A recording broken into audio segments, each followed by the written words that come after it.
Jacques-Philippe, quelques questions en rafale. On a parlé d'entreprises fiscalisées, quid des associations?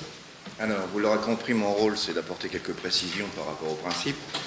Les associations, oui, bien sûr, sont éligibles au CICE à partir du moment où elles sont fiscalisées. Et si elles sont partiellement fiscalisées, pour la quote-part des salaires qui, évidemment, concourent à une activité fiscalisée. Voilà. Rémunération des dirigeants. Rémunération des dirigeants. Point sensible. Non. Point sensible, les dirigeants ne sont pas admis au CICE. Alors, sauf une particularité qui serait de faire une ventilation entre la partie mandat social, qui bien sûr ne répondra jamais aux critères du CICE, et la partie contrat de travail ou partie technique. Cela étant, j'appelle l'attention bien sûr des uns et des autres sur le fait que cette ventilation, outre le fait qu'elle est difficile à mettre en œuvre, est également difficile à confirmer en cas de vérification. Donc prudence sur le sujet. Et à l'opposé de la grille des salaires, si je puis dire ça comme ça, les apprentis, les stagiaires? Les apprentis et les stagiaires sont tout à fait éligibles au CICE. Il n'y aura évidemment, ils entrent dans le calcul du CICE pour leur montant réel.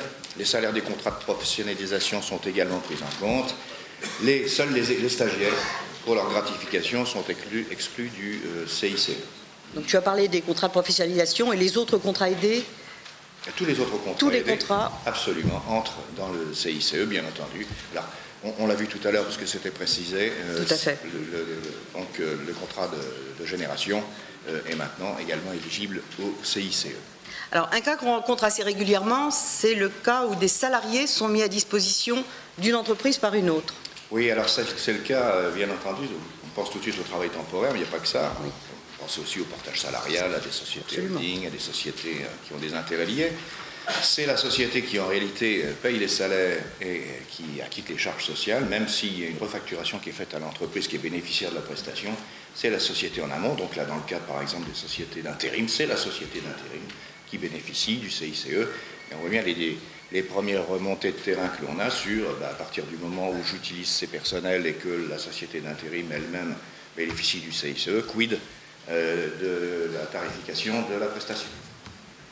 C'est clair. Problème qu'on va très vite rencontrer sur le terrain.